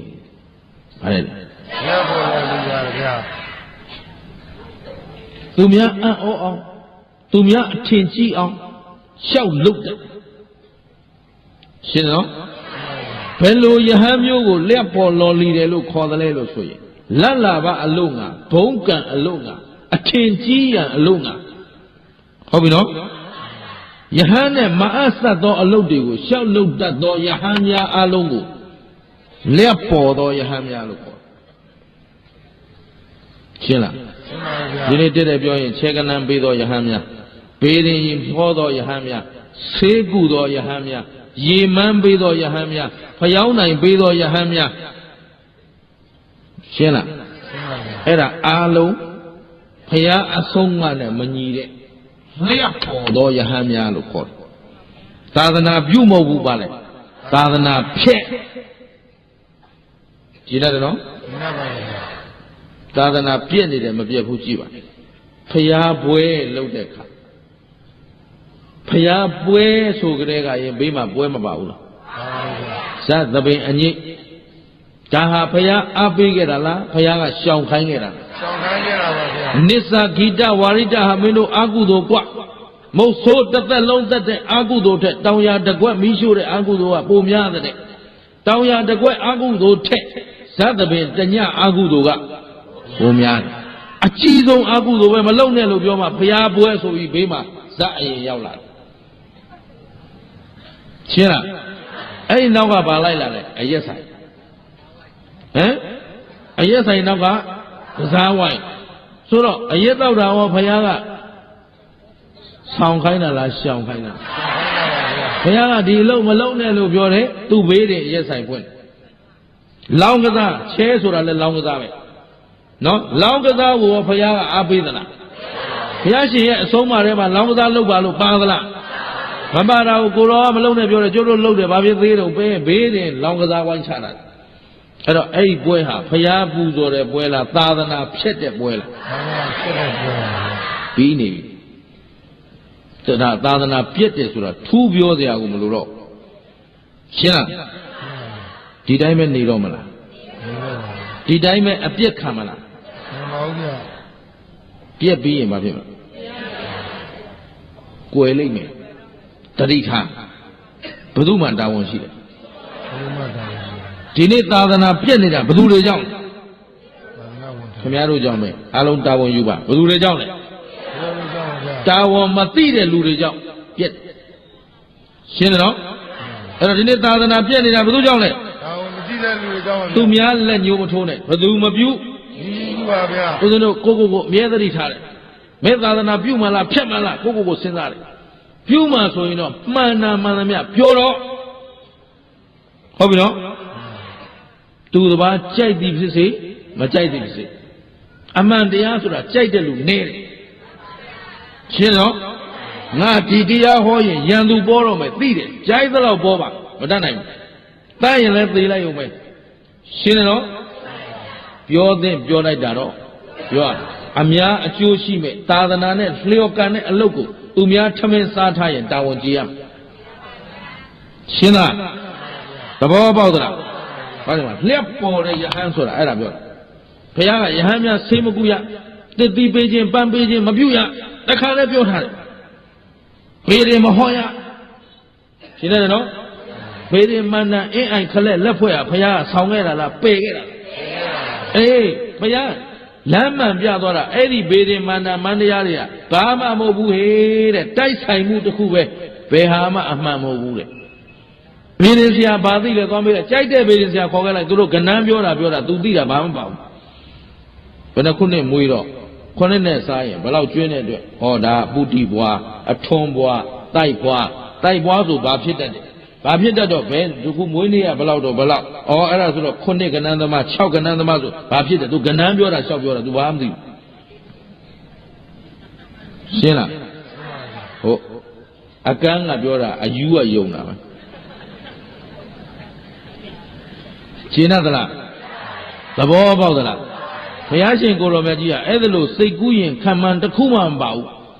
ကောင်းတာလုပ်ရင်ကောင်းကျိုးပေးမယ်မကောင်းတာလုပ်ရင်သဘာဝအမှန်တရားကြီးကိုချပြသွားတာကံဤအကျိုးတဲ့ရှင်းသလားအကြောင်းကောင်းမှအကြောင်းစင်ကြယ်မှအကြောင်းပြည့်စုံမှတိတ်သေးကြတဲ့တရားကိုခေါ်ထားပြီးသားခင်ဗျားတို့ကျွတ်တို့ပြင်းလွန်းလို့သာသနာထဲကအနှစ်သာရတွေသုံးဆောင်ခွင့်မရရှင်းလားဒီတော့သာသနာပြက်နေတာဘယ်သူကြောင့်လူမျိုးပြက်နေတာဘယ်သူကြောင့်ရှင်းတယ်နော်အားလုံးထိမ့်သိမ်းကြပါနော်ကိုရီးယားကားတွေကြည့်ပြီးတော့ဟိုပေါ်ဒီပေါ်မလုပ်ကြပါနဲ့တခါတည်းပြောခဲ့ဟုတ်ပလားအကုန်ဖော်ပြထားတဲ့လူနဲ့လုံချုံဝတ်ထားတဲ့လူဘယ်သူကတန်ဖို့ရှိလဲစေးမဖြတ်နဲ့ရှင်းလားကိုသားသမီးလည်းကိုနိုင်အောင်ထိန်းကြငါသမီးလေးလှလိုက်တာဆိုကအကုန်ပေါ်နေပြီဟမ်လမ်းသွားလို့တောင်ရဲမကြည့်ရဘူးဓာတ်ပုံရိုက်နေတဲ့လူတွေများလို့ရှင်းလားဒါတိုင်းပြည်ပြက်နေတာနဲ့အတူတူတိုင်းပြည်မပြောလူမျိုးပြက်နေတာနဲ့အတူတူပဲဟိုနိုင်ငံတော်ကပြောထားတယ်ရှင်ဗျာနိုင်ငံရေးမဟောနဲ့တယ်ဟောဘူးနိုင်ငံရေးလည်းမပြောဘူးတိုင်းပြည်အကြောင်းလည်းမပြောဘူးလူမျိုးနော်တို့လူမျိုးတွေဘာဖြစ်ကုန်သာသနာရောလုံးဝဥပဒေလွတ်တယ်နိုင်ငံရေးမပြောပါတိုင်းရေးပြည်ရေးမပြောပါလူမျိုးရေးနဲ့သာသနာရေးဒီနှစ်ခုပဲတို့တာဝန်ရှိရှင်းသလားအဲ့တော့သာသနာကြီးပြည့်နေပြီလူမျိုးလည်းပြည့်နေတယ်အတုမခိုးတဲ့တာတွေမခိုးကြပါနဲ့ဟုတ်ပလားအဲ့တော့ living together တဲ့လက်မထပ်ပဲအတူနေတယ်အဲ့ဒါတိရစ္ဆာန်ရှင်းလားကာမေတုမိစ္ဆာစာရာဆိုတာဒါပဲသားသမီးတွေဟာအရွယ်ရောက်လာရင်မိဘကကာမပိုင်မိဘထံမှာခွင့်ပန်ပြီးလက်ထံမှာပေါင်းသိမှသာလေဒါလူဆန်တဲ့လူကျင့်သီလရှင်းသလားကိုထင်းသလိုနေထင်းသလိုပေါင်းပြီးတော့အဖေမပေါ်တဲ့ကလေးတွေမွေးလို့မိဘမဲ့ကလေးများเจ้าတွေထောက်ပါရတာဒီမှာဖတ်ကိုမောနေရှင်းလားဘုရားပေးတော်သားများနေသဖြင့်ကာသမားများညမအေးရထက်ဆိုးနေရှင်းလားတဏှာကတော့ဒီမှာဖတ်ကိုမောနေပြီမိဘမဲ့ကလေးများเจ้าနဲ့ဩလောက်ပြန်ပြီမဲကြကွာသူကတို့မဲတာအရေးမကြီးဘူးဒီမှာမနိုင်တော့ဘူးဟမ်တချို့ကဒါလာသေးတာတချို့ဘုန်းကြီးမဟုတ်တဲ့ဘုန်းကြီးတွေကကိုတော့တရားတစ်ဝဲဓမ္မပူဇာတွေဒီလောက်ယူသွားပြီးဘာလို့လဲလာကြည့်အောင်လက်ထဲတဲ့ဗျာမှမရှိဘူးဟိုမှာဟိုเจ้าကလိုပြန်တဲ့ရော့ဒီเจ้าကလိုပြန်တဲ့ရော့ခုနာကိနေစရာမရှိလို့အိမ်ဆောက်ပေးနေရတာဟိုရွာ၄ရွာဒီလာရဲပြီးမယ်နောက်လာထဲမှာအဲ့ဒီရွာတွေရေဝေစနစ်လုပ်ပေးရမယ်သိန်း6000ကျော်ကုန်မယ်ပက်လက်ကိုလမ်းနေပြီရှင်းလားသဘောပေါက်သလားဒီမှာကိုယ်မှာပစ္စည်းလေးတစ်ခုသုံးကြည့်ရင်တော့စဉ်းစားနေဟဲ့ကောင်လေးအဆင်ပြေရလားကွာရှိရလားကွာဖြစ်သေးရလားကွာဘုန်းကြီးရဲ့လှုပ်ဆမ်းမှာတနာမနေနဲ့ငါတဲ့တနာစရာရှိတဲ့လူတွေဟိုမှာနေစရာမရှိတဲ့လူတွေရှိတယ်ဝတ်စရာမရှိတဲ့လူတွေစားစရာမရှိတဲ့လူတွေရှိပါရဲ့ဗျာအဲ့တော့တို့မှချင်းပြည်နယ်ကကြွယ်ဘေးဒုက္ခရောက်လို့ပြေးရပြန်ပြီဟောအောက်ကအေယာဝတီရေဘေးလေဘေးတဲ့ပြေးရပြန်ပြီ ဒါမပြီးသေးဘူးနောက်တစ်နေ့ပြန်မုံတိုင်းထပ်ဝင်သွားပါပြီသဘောပါသလားရှင်းရောရှင်းရလားဒါဖြင့်ငါတို့ဘောဘောဆဆနေလို့တော့မရတော့ဒီမှာသာသနာနဲ့မအပ်ဆက်တဲ့အလုပ်တွေလုပ်လို့သူ့ကိုလျှက်ပေါ်တဲ့ယဟန်အဲ့ဒါဘုရားစီသွားတိုင်ကြတော့ဘုရားစီရောက်သွားတယ်ရောက်တော့ရှင်ဘုရားတဲ့ဒီယဟန်လေးပြောပါဦးအံ့ပွေတရေလဲလှုပ်တတ်တယ်အံ့ပွေတရေဆိုတာလူထင်ကြီးအောင်အဋိဌံဝင်လိုက်အောင်မယ်9ရက်ကူအောင်လိုက်အောင်မယ်ဘာမို့ကူတဲ့အောင်ပြီးတော့အိတ်ရှင်းလားဘာမို့ယဟန်စိယဟန်မှန်သည်မိမိကျင့်နေသောအကျင့်ကိုလူလုံးဝအသိမခံရရှင်းလားနည်းနည်းအထင်ကြီးလာရင်တော့မှတ်ထားတယ်မှာယဟန်စစ်တို့ဘာလုပ်တတ်လဲဆိုတာခင်ဗျားတို့တခါလည်းသင်ပေးခဲ့မယ်ဘာလို့ဆိုတော့ဗမာငပြင်းကပုဂ္ဂိုလ်ဒူးပဲလိုက်ရှာနေတာနော်လောကမှာပုဂ္ဂိုလ်ဒူးဆိုတာမရှိဘူးပုဂ္ဂိုလ်ဒူးမရှိဘူးအထူးကြရင်အယူမိုက်ပဲရှင်းလားထူးပြရင်ယူနေလို့အဲ့တော့ဘုန်းကြီးယူနေပြီးရောငါတို့ခုမှကိုမကြံတော့ရှင်းသလားအဲ့ဒါဘုရားလက်ထက်အဲ့ဒီဟိုကျွန်းမှာသာသနာထွန်းကားတော့အဲ့ဒါရှင်ဘုရင်ကယဟန္တာဖူးမလို့တဲ့တောင်ထိပ်မှာရှိတဲ့ယဟန်တစ်ပါးကိုညွှန်းကြတယ်တောင်ထိပ်ကယဟန်ကြီးကကိုကျင့်သီလလည်းကောင်းတယ်အဲ့ဒါယဟန္တာကြီးဖြစ်မှာပဲငါတိုင်းပြည်တဲ့ယဟန္တာမရှိဘူးလားကွာလုံနေတာယဟန္တာဆိုတာဂျိုပေါက်လားဟမ်အသားရည်တွေဖွေးလာသလားရုပ်ရည်တွေနှုတ်နေမှယဟန္တာလားအေးဒါလည်းသိအောင်လို့ဥမခင်ဗျားတို့ကမျက်ခုံးမွေးကြီးဖြေဖွေးလာလိုက်မဲလာလိုက်လဲယဟန္တာထင်နေတာဘာမဟုတ်ဆေးဆိုးထားလိုက်ဖွေးတာပဲနော်ပြန်ဆိုးလိုက်နဲ့သွားတာပဲရှင်းလားအခုကဆိုပြာရောင်လှုပ်ချင်လဲရတယ်နေရောင်လှုပ်ချင်လဲရတယ်ပုဂ္ဂိုလ်ဒူးရှိပါဗျာမထထူးရင်ယူလို့ရှင်းသလားအဲ့ဒါနဲ့တွားပြီးတော့ရှေ့ပြေးတယောက်ကသွားပြောတယ်ကိုတော်ကြီးအရှင်ဘုရားဟေးဘာလို့ရှင်ဘုရင်ကရှင်ဘုရားကိုပူးမလို့တဲ့သူကသူအားလို့လားပူးလားငါဘာလို့အောင်နော်မဟုတ်ဘူးဗျာကိုတော်ကိုရှင်ဘုရင်ကယဟန္တာပူးခြင်းနဲ့ပြောတာအဲ့ဒါတက္ကရီကအရှင်ဘုရားကိုညွှန်းလိုက်တာအဲ့ဒါရှင်ဘုရားလာအကြောင်းကြတာဟောအေးငါကိစ္စငါသိပါတယ်သွားပါမင်းရှာမရှိပါနဲ့ရှင်ဘုရင်လာပြီးအခမ်းအနားတွေနဲ့တက်လာကိုတော်ကြီးဘာလုပ်နေလဲဆိုတော့တိုင်းရကုံပေါ်အာရမောက်မြေကြီးတုံးတဲ့ချက်တော့ရှင်ဘုရင်ကြီးဘယ်လိုမင်းတို့ယဟန္တာဟိုမှာမောက်ရကြီးနော်မြေကြီးတုံးတဲ့ချက်တယ်ဆိုတော့ယဟန်ကမြေကြီးကိုတုံးတယ်မချက်အောင်မြေကြီးကိုတုံးတဲ့ချက်အာဘသိင်ဟုတ်ပြီနော်မှန်ပါဗျာဆိုတော့အိုးတလောက်မှဝိနိနာမလဲတဲ့ယဟန်ကိုမင်းတို့ယဟန္တာပြောနေသေးတယ်အိုးပြန်လှည့်ဆင်းသွားတော့တခါတည်းလာရှင်ဘုရားဘယ်နဲ့လှုပ်လိုက်တာတော့ကိုတော်ကြီးရဲ့ဒီမှာရှင်ဘုရားကယဟန္တာပူးကျင်တာတပည့်တော်တိုက်ပြီးယဟန္တာမရှိဘူးဖြစ်တော့မှာပေါ့ဟာယဟန္တာမှယဟန်မဟုတ်ဘူးကွာဟုတ်ပြီနော်သာသနာကိုစောင့်ရှောက်နေတာပုထုဇဉ်ယဟန်လည်းပါတယ်အရိယာယဟန်လည်းပါတယ်ဒါပေမဲ့ဘုရားအဆုံးအမနဲ့ညီတဲ့ယဟန်ကိုရှာရှင်းသလားအဲ့တော့ငါ့ကိုယဟန္တာဆိုပြီးလာအဖူးခံတော့ငါသာယာနေငါအပြစ်တင်မှာပေါ့ကွာရှင်းသလားခါအဲ့ယဟန်ကြီးเจ้าနဲ့ပဲတခါလဲတွဲပြောလိုက်မယ်သူဝတ္ထုတွေတော့မပါဘူးဒါပေမဲ့တွဲပြောလိုက်သူเจ้าနဲ့ဝင်ကြည့်လိုက်တဲ့အိတ်ဆရာခေါင်းအောင်မရှိဘူးဖျားမရှိဘူးဟာကိုတော်ကြီးကမိတ်ဘူးလားညမိတ်ဘူးတင်နေဒါကြောင့်ထူးတာပဲဆိုတာဘယ်ကလာမေးဘာလို့လျှောက်ပြောနေချက်ချင်းပဲလက်လာအိတ်ပြလိုက်လူထင်ကြည့်အောင်မနေရဘူးရှင်းလားအဲ့ဒီကနေတယောက်စကားတယောက်ကြားလို့လာပြီးတော့ဖူးမြော်သူကြော့သူများလို့များตายာပြီးလိုက်ရင်ယဟန်မဟုတ်တော့ပေါ်သေးသေးအပြစ်မဟုတ်ရှင်းလားဘုသူတ္တလည်းရအောင်ယူထားကြအောင်နော်ဒါကြောင့်လောကမှာပုဂ္ဂိုလ်ဒူးမရှိဘူးတရားဒူးလည်းမှတ်ထားတရားကလည်းရိုးရိုးလေးပဲသဗ္ဗေသင်္ခါရအနိစ္စတရားအလုံးကဖြစ်ပြီးရင်ကျင်တယ်နော်အဲ့တော့ဒီမထေကြီးတွေကဒီလိုစောင့်ရှောက်ခဲ့အတန်နေတဲ့ငါတာဝန်ငါသိတယ်ဆိုပြန်တော်မူမဲ့နေကြမှာဟေးမင်းတို့ကောင်းလေးအခေါင်းတစ်ခေါင်းများလှုပ်လို့မလွယ်ဘူးလားလွယ်တယ်နှာခေါင်းတော့လွယ်တယ်အဲဆိုအခေါင်းနှာခေါင်းသာလှုပ်ချီပေါ့ဆိုပြီးတော့အလောင်းထဲကိုအခေါင်းနှာခေါင်းထဲ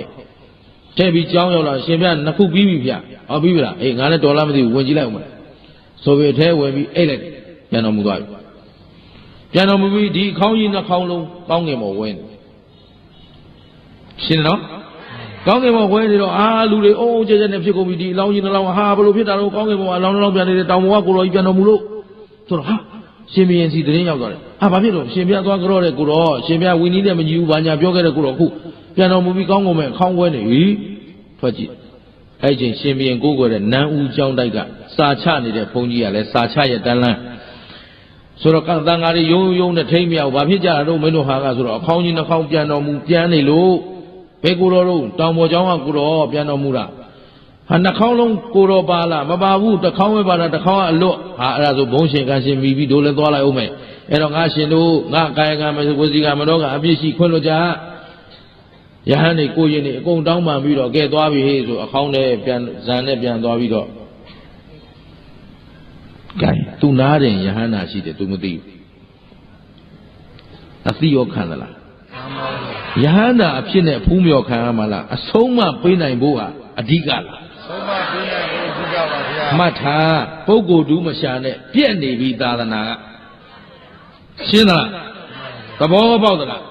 ယဟန်များဟာအဲ့ဒီလိုလာပြီးလာဘသက်ကာယနဲ့ตาယာနေရင်ယဟန်ဝိနည်းနဲ့မညီရှင်းသလားသဘောပေါက်သလားသိအောင်လို့အဲ့တော့ဒီမှာလျှက်ပေါ်တဲ့ယဟန်နော်အချိန်ကတော်တော်နီးနေပြီတွားကြဦးစို့ခုတော့ဆိုတော်တော်သဘောပေါက်တယ်နော်ဆက်သွားမယ်နေရက်ဖက်အချိန်ရလို့ပြောတဲ့ပြောလိုက်တာပြောရတယ်အဲ့ဒါဒီမှာလျှက်ပေါ်တဲ့ယဟန်တရင်ရောက်တော့အံ့ဘွယ်သေးရဲ့လှုပ်တတ်တယ်လူထင်ကြီးအောင်ရှောက်ရှောက်လှုပ်တယ်နော်ဒိဋ္ဌံဝနာတို့တတ်လွတ်စားတာတို့ဘာညာပေါ့နော်မီးလွတ်စားတယ်ဘာညာမီးဆိုတာကတကယ်ကြောက်စရာကောင်းတဲ့မီးကဘယ်မီးတော့ကိလေသာမီးလောဘဒေါသမောဟจิตသားနဲ့စားစားဝတ်သားနဲ့စားစားစားတဲ့ဆွန်းကလေးအရသာလေးကဖြစ်ပြက်ရှုတဲ့ဉာဏ်ကတဲ့နေတာစားနေရင်ဘာမီးမှမလောင်ဘူးရှင်းသလားတတ်လို့စားပြီးပါရင်ပါလဲစားမကောင်းကွာမင်းတို့ကအသားတူလေးလောက်ပါအောင်ဆိုရင်တော့မိတွေလောင်ကုန်ပြီရှင်းသလားကြည်ရောကြည်နာကြလားကြည်နာပါဗျာကောင်းပြီအဲ့တော့မှကြည်ဖះသွားပြောတော့ဖះကအေးဟေးတဲ့ဒီပုဂ္ဂိုလ်ဟာခုမှမဟုတ်ဘူးကွာဟိုတုန်းကလည်းသူနဲ့မအပ်မရကြံပြီးတော့သာသနာဖြစ်ဖူးတယ်အမျိုးဖြစ်ဖူးတယ်အံ့ဘွယ်တရေကိုရှောက်ရှောက်လှုပ်တတ်တယ်လျှက်ပေါ်တဲ့ပုဂ္ဂိုလ်ပါကွာတဲ့အခုမှမဟုတ်ဘူးဘုရားဒီလိုပြောတယ်အဲ့တော့ခုမှမဟုတ်ဘူးဆိုတော့ဘုရားယဟန်တပါအရှင်ဘုရားအခုလျှက်ပေါ်ပါလော်လီတာအံ့ဘွယ်တရေရှောက်လှုပ်တတ်တာတော့တပည့်တော်တို့သိပါပြီအရင်တုန်းကဘယ်လိုလုပ်လဲအေးအရင်တုန်းကငါဘုရားအလောင်းကဗာရာဏသီပြည်ဗြဟ္မရာမင်းကြီးအုပ်ချုပ်နေတော့ကာတိတိုင်းမှာပုံနာမျိုးမှာဖြစ်ဘာမျိုးမှာဖြစ်ပုံနာမျိုးမှာဖြစ်တော့ပုံနာပေါ့ဗျာအဲ့တော့အဲ့ဒီပုံနာမျိုးကနေသူဘာလုပ်လဲအထာရတ16ရက်တည်တင်းအရွယ်ရောက်လာတော့ပစ္စည်းဥစ္စာ၅ပါးအယုံကာမဂုဏ်တွေအကုန်စွန့်လွတ်ပြီးတောထွက်ပြီးတရားအထုတ်တော့ဇံအပင်ကြီးတွေရပြီးသူတို့ရဲ့နောက်မှာယသိ900နောက်လိုက်900ရှိဟိမဝန္တာတောထဲမှာတစ်တိတစ်ဥပဲစားပြီးနေတယ်အဲ့ဒီလိုကနေအချိန်ကြာလာတော့ချင်းသီးနဲ့စားအချင်းတက်စားတတ်လိုလာတာနဲ့မြို့ရွာနာချင်းကပ်ရွာနဲ့နီးတဲ့နားမှာတဲချောင်းလေးထိုးတစ်ခက်တဲလေးထိုးပြီးတော့သူတို့ရွာထဲဆွမ်းခံစားတဲ့မိုးတွင်းမှာဟုတ်ပြီနော်အဲ့လိုဆွမ်းခံစားတဲ့နေအချိန်မှာသူတို့တောနဲ့တစ်ခက်တဲနဲ့နီးတဲ့နေရာမှာမြောက်တဲ့ကောင်ရှိဘာတကောင်ရှိအဲ့ဒီမြောက်ကရသေးတွေဆွမ်းခံသွားပြီဆိုကြောင်းထဲဝင်တိတ်ခက်တဲပေါ်ဟိုဆော့ဒီဆော့အခက်အမိုးတွေဖြစ်စီတောက်ရည်အိုးတွေသွန်ပစ်ဟုတ်ပြီနော်တပိတ်တွေခွဲအိုးခက်တွေခွဲရှောက်ဆော့ရှောက်ဖြက်ဟုတ်ပလားရသေးတွေပြန်လာရင်လို့ရပြန်ပြီရေအိုးတွေရေပြန်ခိုင်းရတန်ရှင်းလို့ရပေါ့လေအမြဲတမ်းသူကဒီလိုလျှက်ပေါ်မလုပ်တယ်ဒါလျှက်ပေါ်တာနောက်လောလီတာလာအောင်နော်အဲ့ဒါလိုနဲ့တရေကြတော့ရသေးတွေကဝါတွင်းကုံသွားပြီမိုးတွင်းကုံသွားပြီဆောင်းရောက်ပြီဆိုတော့တောထဲပြန်တော့မယ်လူတွေနားမှာနေလို့တရားအထုတ်ရတာအရှိန်ပြက်တယ်တမာတိပြက်တယ်အဲ့တော့တမာတိထူထောင်ဖို့အလုပ်ဆိုတော့တောထဲမှာဇံဝင်စားဖို့တောထဲပြန်မယ်ဆိုပြီးတော့တရားတွေကိုခွင့်ပန်တယ်ကဲငါတို့တောထဲပြန်သွားလိုက်အောင်မယ်နောက်အကြောင်းညီညွတ်မှပြန်လာမယ်လောလောဆယ်ငါတို့ခွင့်ပြုအောင်တောထဲတရားတော့အထုတ်မယ်ဆိုတော့မှတရားတွေကအာဒါဖြင့်ရှင်ဖျားတို့လက်ဖြန်ကြမှာတပည့်တော်တို့မနဲ့ကိုဆွန်းလာကပ်ပါမယ်ဗျာ လမ်းအတွက်လည်းဆုံးကောင်းဝေယဝဆတပည့်တော်တို့စီစဉ်ပေးလိုက်ပါမယ်အဲ့ဒီကြမှာထွက်ပါလောလောဆယ်တပည့်တော်တို့အစင်မပြေသေးလို့အဲ့တော့မနေ့ဖြန်မနေ့ကြမှာသွားပါဗျာတောင်းပါတော့အေးကောင်းပြီလက်ခံလိုက်တော့နောက်တစ်နေ့ရသေးတွေဆုံးခံထွက်เสียမလို့ဦးเจ้าနေစောင့်တယ်အဲ့တော့တခါတွေကအကုန်လာပြီးတော့เจ้าမှာဆုံးလာကတ်တယ်ပေါ့ဟုတ်ပါလားဆုံးလာကတော့ဆုံးပွဲတွေပါလေပြင်နေတော့မြောက်ကကြည့်နေဒီနေ့ငါဆော့လို့တော့မဖြစ်တော့ဘူးဟိုကိုယ်တော်လေးလည်းဘယ်မှမကြွဘူးသူတို့ဆုံးကတ်ရင်သူတို့ကတ်တယ်လို့ငါလည်းကတ်အောင်တော့လုံးအောင်ပါပဲမြောက်ကနော်အဲ့တော့သူဘာလုပ်လဲဆိုတစ်ပင်မောဆင်းလာပြီခတ်တီနဲ့ရသေးတွေတရားအားထုတ်တယ်လို့မမကလေးရ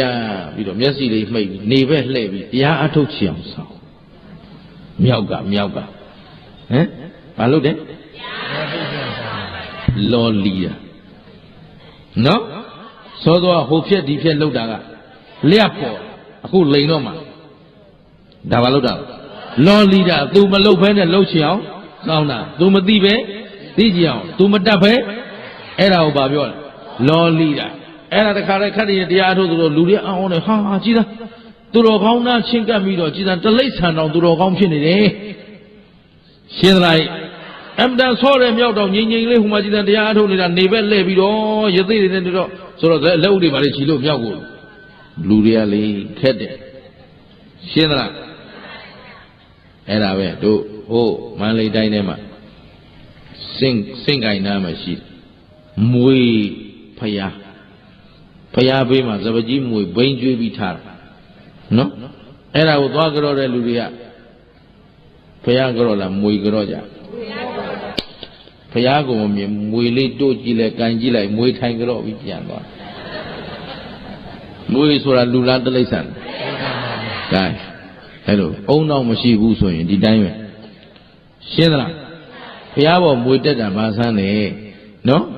ရှိတဲ့နေရာအဆောက်အုံရှိတဲ့နေရာရောက်ချင်တဲ့နေရာရောက်တာအိမ်ထဲမွေတိုက်တော့ကြောက်လုံးလို့ဆိုရိုက်တတ်ကြဟမ်ဘုရားမွေတက်တော့ဂောဘကလှုပ်ရှားတာပေါ့ရှင်းလားသဘောပေါက်သလားဘာမှမဆန်းအဲ့တော့အခုမြောက်သူကခတ်တီတီပဲသူ့အများဆုံးကပ်မလားလို့လုံးအဲ့တော့ဘုရားအလောင်းကကြည့်ပြီးတော့နေလို့မရတော့ဟဲ့တကားတွေဘာပြောနေကြရှင်ဗျာသူတော်ကောင်းသားနေတော့ဗျာဒီမှာတလိ္ဆန်နေတော့သူတော်ကောင်းကျင့်နေအော်စရာကြီးဗျာလူမိုက်နဲ့ပေါင်းတော့ဘာဖြစ်တယ်လူမိုက်ဖြစ်လူလိမ္မာနဲ့ပေါင်းတော့လူလိမ္မာဖြစ်ရတယ်ဗျာဆိုဟဲ့ရှောက်မပြောနဲ့တဲ့မြောက်ဟာမြောက်ပဲ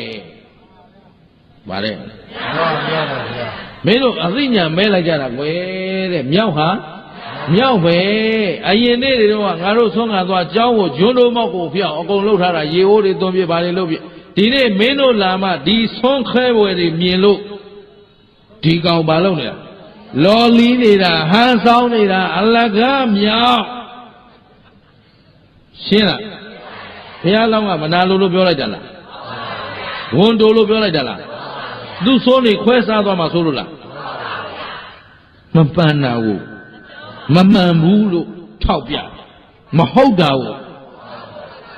ဒါပေမဲ့ဘုရားလောင်းကိုမတရားတဲ့လူတို့ပြောမလားရှင်းလားဓမ္မနဲ့အာဓမ္မဟင်အာဓမ္မကိုအာဓမ္မလို့ပြောမှ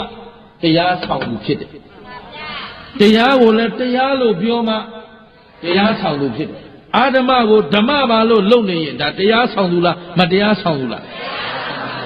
ဒါကိုဘုရားလောင်းကပြုံးပြီးတော့ဟုတ်တယ်သူတော်ကောင်းနဲ့နီးတော့ဒီလိုပဲဆိုရင်အဲ့ဒါမြောက်ထက်ယုံငါသူဖြစ်သွားမယ်ရှင်းလားဒါလောက်ဆိုရင်သဘောပေါက်မယ်ထင်ပါတယ်ဒီတရားဒီမှာပဲပြီးမှာပါကျင်သလားဟမ်မြောက်ကြီးဟန်ဆောင်နေတာဘုရားကမိတ်နေသလားမမိတ်ဘူးဘုရားလောင်းကအလကားဟန်ဆောင်နေတာလေဆိုဟဲ့ဒီလိုလားတဲ့လာလေဆိုတာနဲ့မြောက်ကပြေးပြီရှင်းသလားအဲ့ဒီမြောက်မောင်းထုတ်ပြီးတော့မှရသေးတွေကြာနာဆုံးကပြီးအေးမင်းတို့သူများပါဇက်ဖျားလဲလမ်းမဆုံးစေနဲ့ကိုယ်ပိုင်အသိဉာဏ်နဲ့ဆင်ခြင်ပြီးမှယုံကြတဲ့ဘုရားကရှင်းသလားမင်းတို့အံ့ဩအောင်ရှောက်လို့တတ်တိုင်းပုဂ္ဂိုလ်တူးတော့မထင်လိုက်နဲ့မြောက်ဟာမြောက်ပါပဲဒီနေ့တရားနာပါပဲကျင့်တတ်သလားပြီးတော့ပါပြီ မြောက်ဟာဒီခင်ဗျားတို့မြောက်တိုင်းဝင်ကြမလားမဝင်ရင်သတိထားဝရိယဆိုင်ပညာနဲ့ကြည့်ဘသူကိုဘသူကြည့်ကိုကြည့်ရမှာမဟုတ်လို့ဒီနေ့သာသနာပြက်နေတာဘသူကြောင့်တပည့်တော်တို့ကြောင့်ဟုတ်ကလားလူမျိုးပြက်နေတာဟောအေးလေဘသူကိုဘသူကြည့်မယ်ရှင်းသလားဘသူကိုဘသူပြင်ရမှာရှင်းတယ်နော်ဒီနေ့သာသနာဘာဖြစ်နေလဲလူမျိုးရောတတိုင်းပြည်လုံးပြက်နေတာပြင်လို့ရပါမလား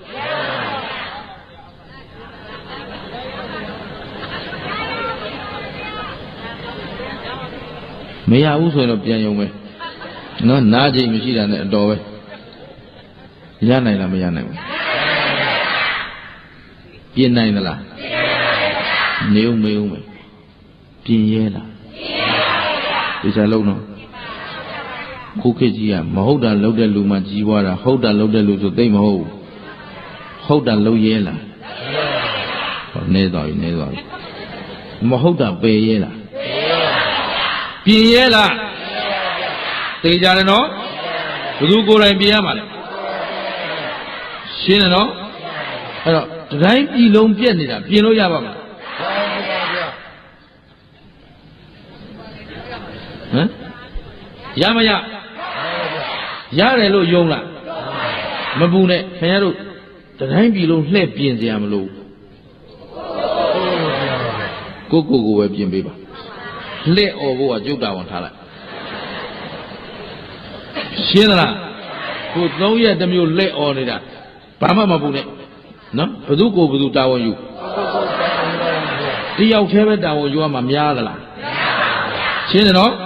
ကဲကိုစီကပြင်ရင်ရမရမြောက်ဟာမြောက်ဖဲနော်ကျင်သလားမြောက်များထိုင်ရှိခိုးကြအောင်မလားမခိုးချင်သတိထားဝရိယဆိုင်ပညာနဲ့ကြည့်ဘသူကိုဘသူကြည့်မှာကျင်တတ်ကြလားကိုကြည့်ခန္ဓာဘယ်နှပါအောင်မနေတဲ့သဗ္ဗုဒ္ဓသောတာပန်တန်တော်ဖြစ်နေပြီဘောမလုံးနဲ့ခန္ဓာဘယ်နှပါတော့အဲ့ဒါမှယောက်ျားမိန်းမပုဂ္ဂိုလ်သတ္တဝါပါသလားအကြောင်းတရားနဲ့အကြောင်းကောင်းရင်အကြောင်းမကောင်းရင်အမေအတော်တောင်ဟုတ်နေပေါ့ပဲသိကြတယ်နော်ဒါပေမဲ့အဲ့အကြောင်းကျိုးခန္ဓာ၅ပါးမြဲသလားဘယ်ခန္ဓာကြည့်ဖြစ်ပြီးရင်ဘာသစ္စာသိတဲ့ဉာဏ်ကမနဲ့လားမမကကသိရင်ဒီဘက်ကလောဘဒေါသမောဟမာမာနမဟုတ်မမှန်တဲ့တရားတွေလာအောင်မလားမလာရင်သေတာကနောက်ခန္ဓာမလာတာကနိရောဓသစ္စာဆိုတာအလိုလိုလွတ်သွားတာလားလွတ်အောင်လုံးမလွတ်မှာလားလွတ်အောင်လုံးမဆိုဘယ်သူကိုဘယ်သူပြင်ရမှာသီလသမာဓိပညာသိက္ခာဘယ်နဲ့ရလဲဒီသုံးပါးဖြည့်ခြင်းမှဗုဒ္ဓဘာသာသီလမရှိလဲဗုဒ္ဓဘာသာမဟုတ်သမာဓိမရှိလဲဗုဒ္ဓဘာသာပညာမရှိလဲဗုဒ္ဓဘာသာမြောက်ဟာအဲ့ဒါတရားကောင်းစဉ်မှတ်သွားနော်ဟိုကတရားကောင်းစဉ်ရေးမဲ့လူကစောင့်နေလို့အဲ့ဒါပြောရသေးတာနော်မလဲမြောက်ဟာမြောက်ပဲလူကြီးဘယ်လောက်ရှိတယ်တော့ကိုယ့်အကိုမှတ်သွားဘယ်ချိန်စဘယ်ချိန်ပြီးတော့ကိုယ့်အကိုဆက်မှဓမ္မပူဇာတော့ဂောဘကဖွဲ့မွေးလိုက်တော့မသိဘူးအဲ့ဒါမှတ်တဲ့လူပြန်တော့မြောက်ဟာတို့တရားပွဲတွေဆိုလုံကျုံရင်အပြည့်နဲ့ဟောတာအဲ့ဒါကြောင့်တို့တင်းဖို့ကရှင်းတယ်နော်အဲ့တော့ခန္ဓာဘယ်နှပါဖြစ်ပြီးတော့ဘာသစ္စာသိတဲ့ဉာဏ်ကသေတာကနောက်ခန္ဓာမလာတာကသစ္စာဘယ်နှချက်က4ချက်ကိုက်ပါဗျာအေးကဲဆိုသစ္စာ4ချက်တစ်ပြိုင်တည်းကိုက်မှသာလျင်တန်တရားဝတ်တွင်းကလွတ်ကင်းနိုင်မှာဖြစ်တဲ့အတွက်မမေ့မလျော့မပေါ်စားသောတတိတရားမလျှော့သောဇွဲလုံးလားလက်ကင်ထားပြီးတော့လမ်းမှန်ရောက်အောင်ရှောက်ကြစို့လို့တိုက်တွန်းရင်းနဲ့နားကြအောင်စို့